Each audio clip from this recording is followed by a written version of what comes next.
आज अपने पास क्या टॉपिक है? Application of trigonometry.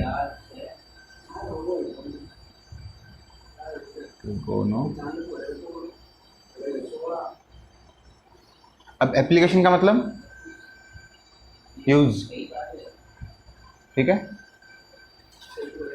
मतलब ट्रिग्नोमेट्री को अपन काम में कहाँ पे लेते हैं? जनरल लाइफ में ट्रिग्नोमेट्री काम में कहाँ पे आती है? अपने पास ट्रिग्नोमेट्री में क्या पढ़ा था? Right triangle. अगर मान लो मुझे ये हाइट पता है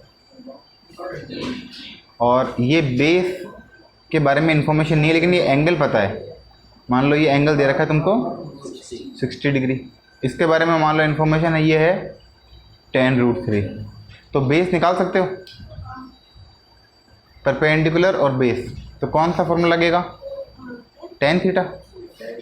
tan थीटा क्या होता है? P/B। तो tan थीटा की जगह 60 इक्वल टू P कितना है? tan√3/B। B लिख दो, x लिख लो। tan 60 कितना होता है? √3 इक्वल टू tan√3/B, ठीक है।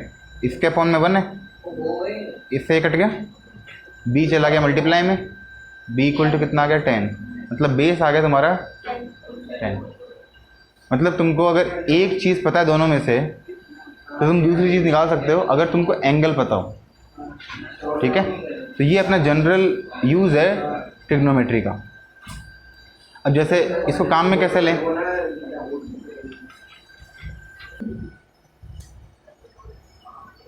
देखो, अब अपने को जैसे मान लो कि कोई लैंप दे रखा है, ठीक है। यहाँ पे कोई बल्ब लगा दिया अपन ने, और ये दे रहा है अपने, जैसे वो नहीं होता क्या, जैसे अपने गड़ पे लगा हुआ है बल्ब लगा हुआ है, और यहाँ पे क्या दे रहा है? ये रोशनी दे रहा है चारों तरफ। यहाँ पे कोई आदमी है और वो चल रहा है मान लो आगे की तरफ। अब यहाँ बिल्कुल अगर यहाँ पे है तो इसकी जो शेडो बनेगी वो बहुत छोटी सी बनेगी।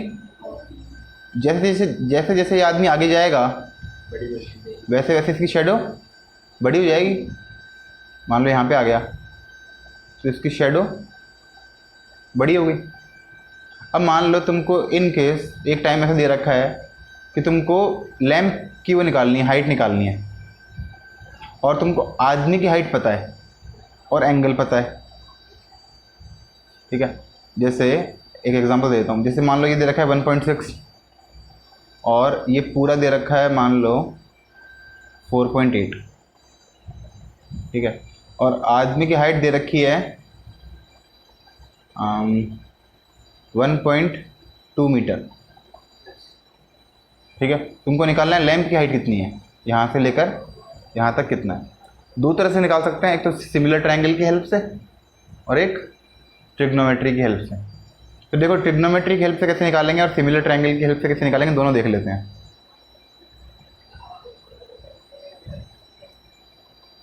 चलना भाई सड़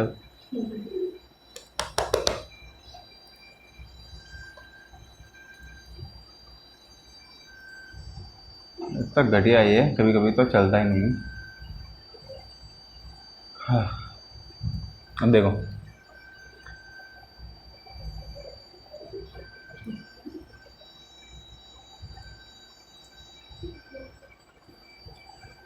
अगर सिमिलर ट्रायंगल देखें, एक ट्रायंगल बड़ा वाला है तुम्हारे पास और एक ट्रायंगल छोटा ट्रायंगल है। छोटे ट्रायंगल के बारे में क्या इन्फॉर्मेशन है? बेस कितना है इसका? 1.6 और हाइट कितनी है? 1.2। नीचे वाले का बेस कितना है? पूरा 4.8 और इसका हाइट कितनी है? पता नहीं, ये निकालना है। तो अब सिमिलर ट्रायंगल की हेल्प से देखेंगे तो x इसका परपेंडिकुलर, इसके परपेंडिकुलर के अपॉन में रख दो, इसका बेस अपॉन में रख दो, तुम्हारा काम हो जाएगा।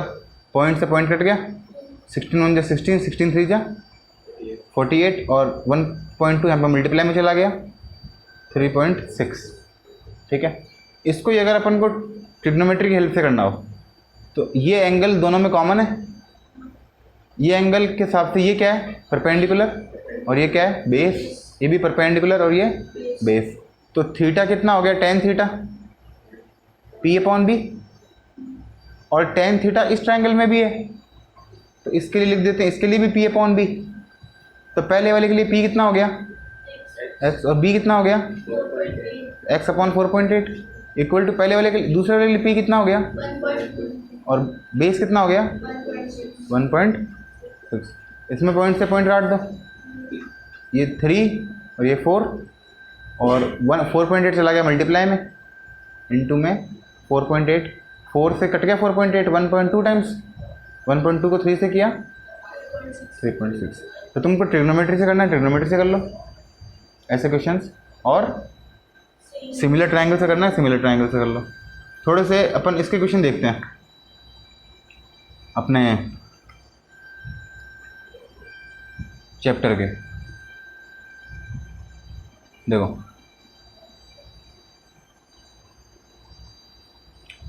एक जैसे जिसमें 1 ट्रायंगल इन्वॉल्व है, एक में 2 ट्रायंगल्स इन्वॉल्व हैं। चलो ये क्वेश्चन देखो, in a yoga class the instructor asked Aamir to lie down on his back and raise the legs at an angle of 30 degree while keeping them straight. ठीक है, तो ये कोई आदमी है ऐसे, ये तो गलत ही आदमी हो गया, कैसा आदमी बना दिया मैंने।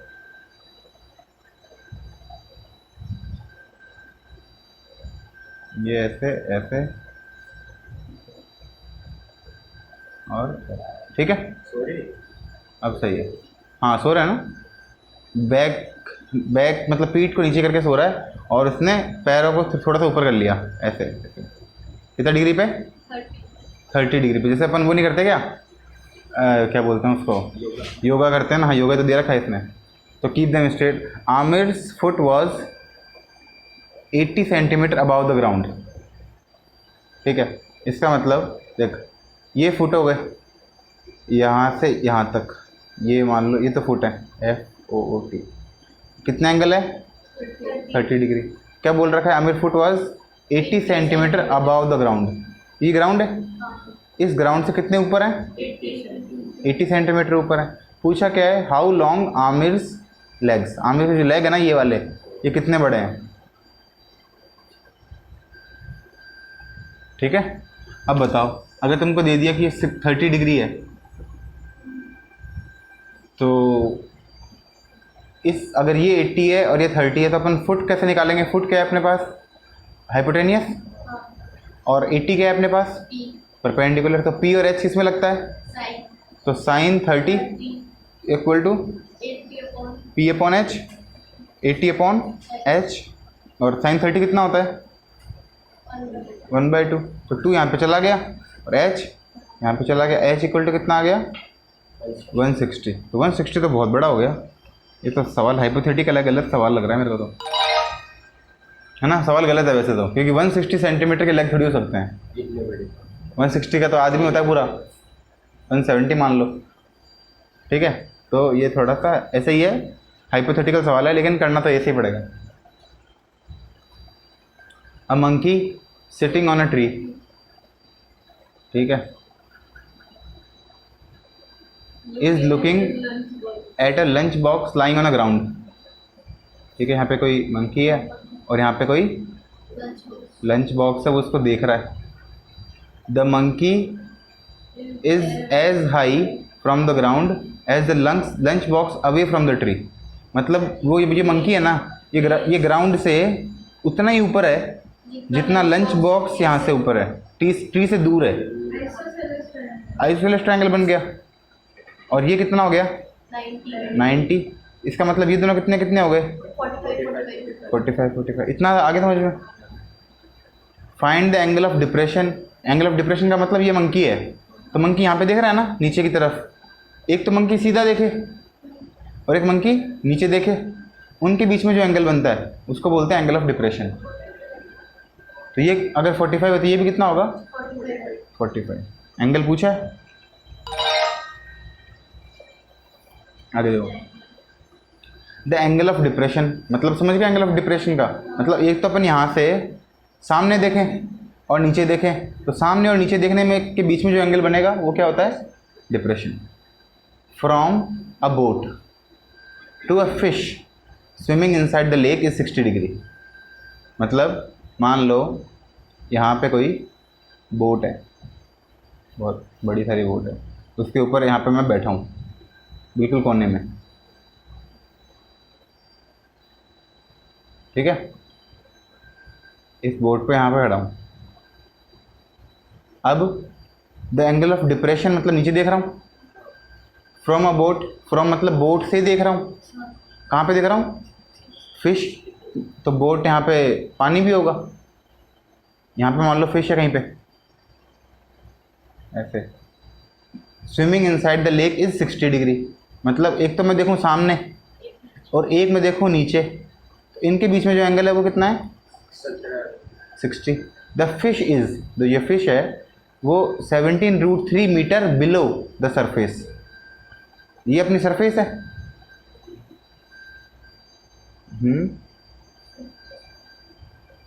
मतलब मैं बोट की सरफेस पे हूँ ना, सरफेस ऑफ द बोट, यहाँ से, मतलब ये कितना नीचे है? यहाँ से 17√3 नीचे है। How far is the fish from the boat, तो बोट से ये दूर कितना है?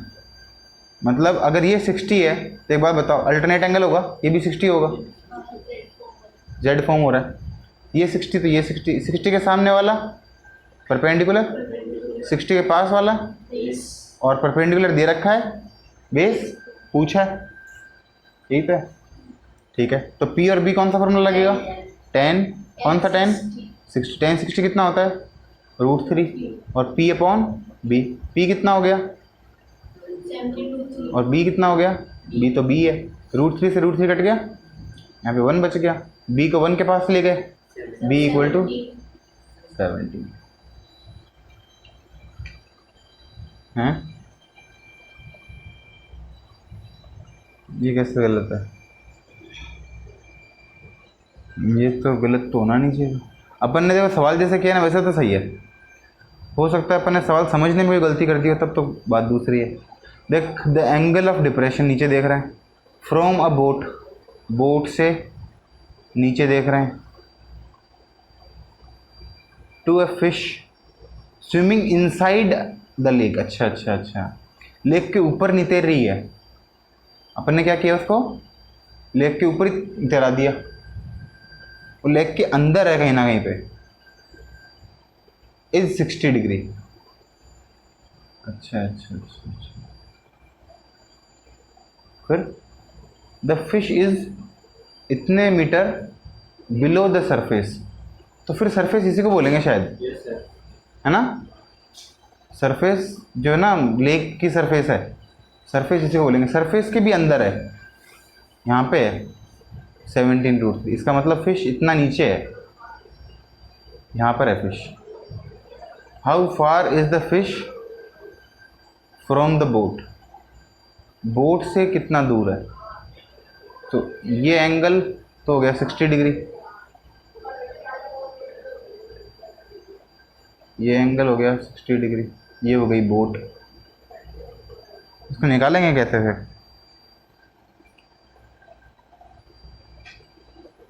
ये अपना हो गया 17√3, ये भी हो गया 17√3, इतना इतना सा हुआ 17√3, तो इसको देखना पड़ेगा कैसे निकालेंगे।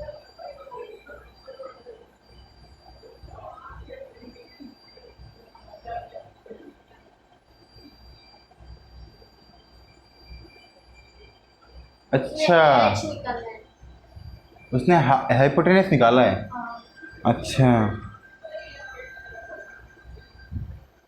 हाँ सेकेंड, उसने पूछा क्या है, how far is the fish from the boat,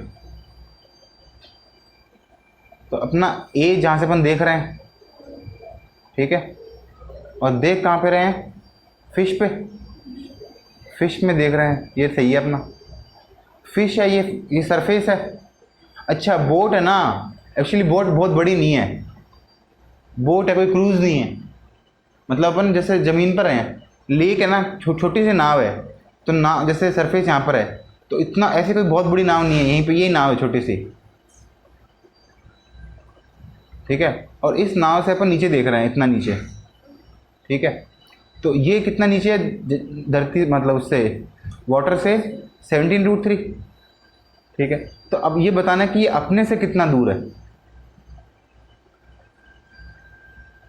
ना। अब सवाल समझ गए, मतलब बोट को अपन एक्चुअली बहुत बड़ा मान लिया, बोट को बड़ा नहीं मानते ना, सरफेस से फिश का दे रखा है और अपने से फिश का निकालना है, ठीक है।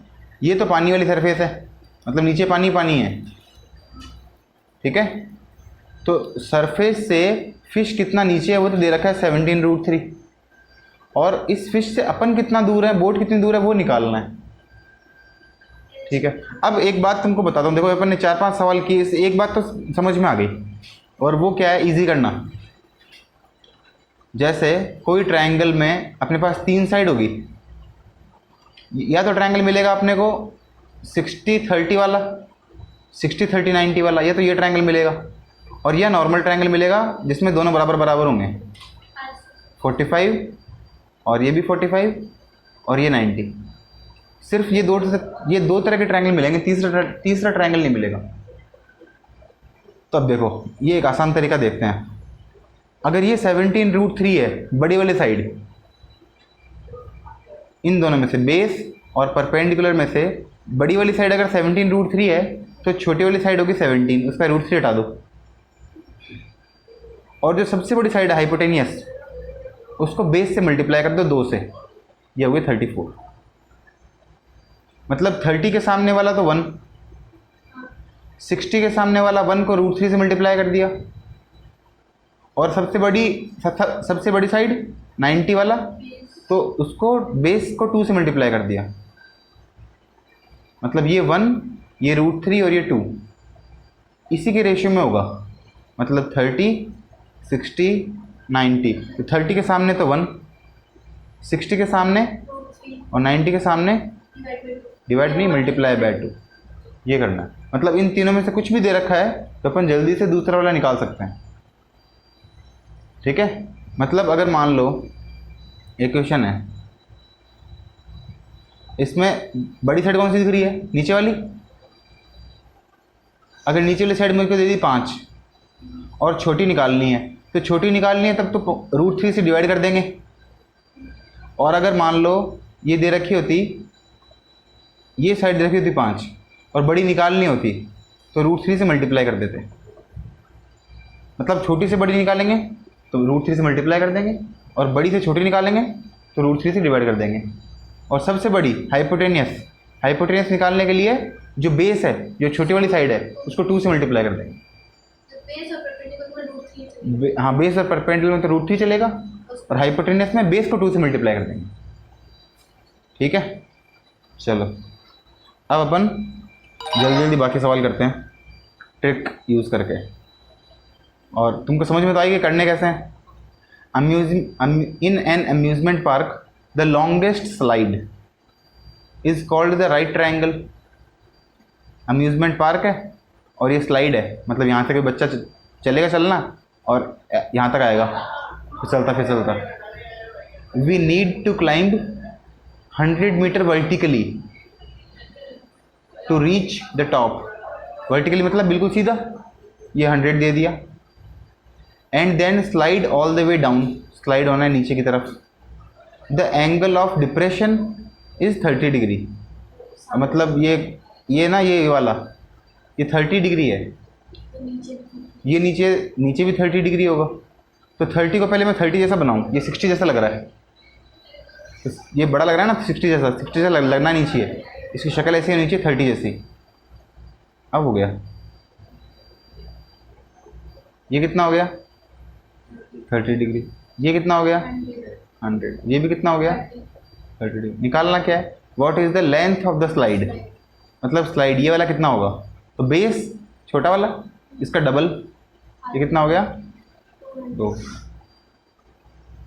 अगर नीचे वाला निकालना होता तो 100√3, छोटे वाले को √3 से मल्टीप्लाई कर देंगे तो बड़ा वाला निकलेगा, और छोटे वाले को 2 से मल्टीप्लाई कर देंगे तो हाइपोटेन्यूस निकलेगी।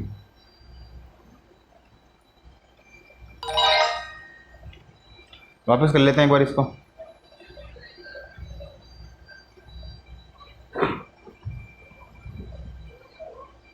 ये गलत हो गया ना, इसलिए वापस कर लेते हैं। देखो, the angle of elevation of an aeroplane from a point on the ground. यहाँ पे एरोप्लेन है और कोई पॉइंट है ग्राउंड के ऊपर, इसका एंगल ऑफ एलिवेशन कितना है 45। मतलब ग्राउंड से एलिवेशन का मतलब होता है ऊपर देखना, और डिप्रेशन का मतलब होता है नीचे देखना। तो ग्राउंड से एरोप्लेन को देख रहे हैं, ग्राउंड से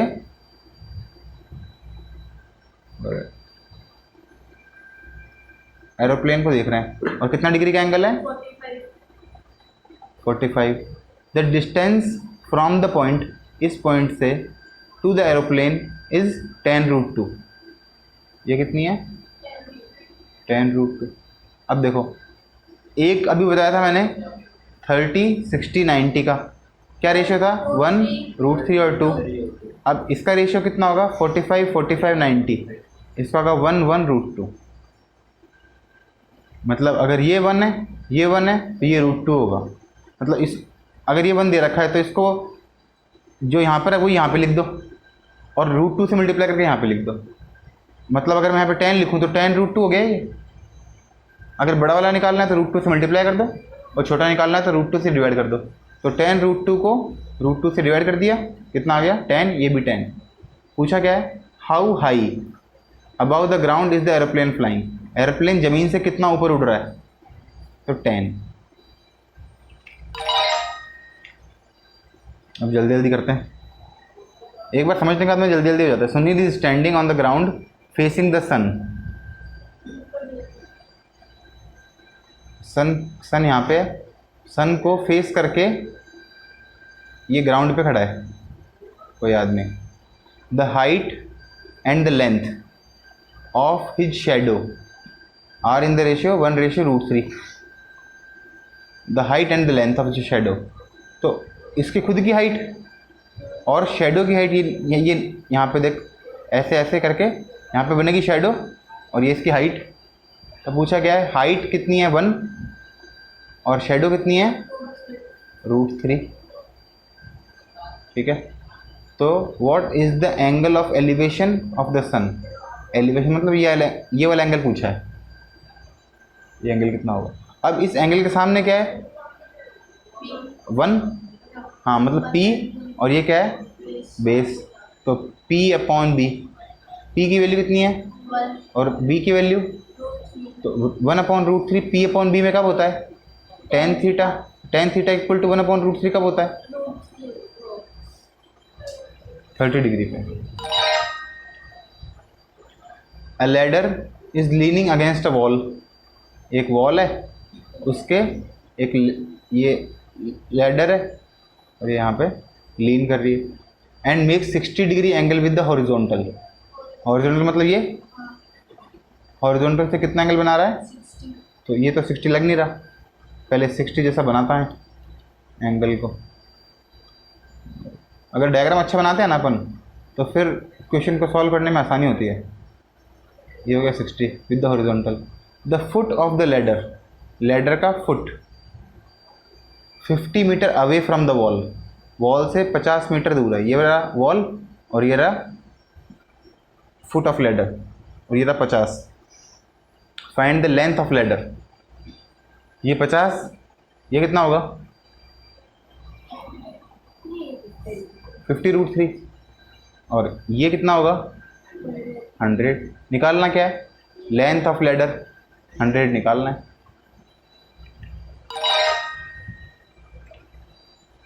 इन अ योगा क्लास, वही आ गया आप इससे। Aamir live down his back, raise 160। और इसको देख डायरेक्ट कैसे निकालेंगे, अभी अपन ने तो वैसे किया था ना पिछली बार। तो इस बार ये कितना दे रखा है 80। ये उसकी लेग है, यहाँ से यहाँ तक ये 30 डिग्री का एंगल है, ये पूछा है। तो ये छोटा है और ये वाला हाइपोटेनियस है, तो 2 से मल्टीप्लाई करते हैं ऐसे, ठीक है। बाकी ट्राई करते हैं, अगर बाकी अपने से हो जाएंगे तो वो भी करेंगे ना, या फिर कल करें? कल करते हैं बाकी, है ना, आज इतने बहुत हैं।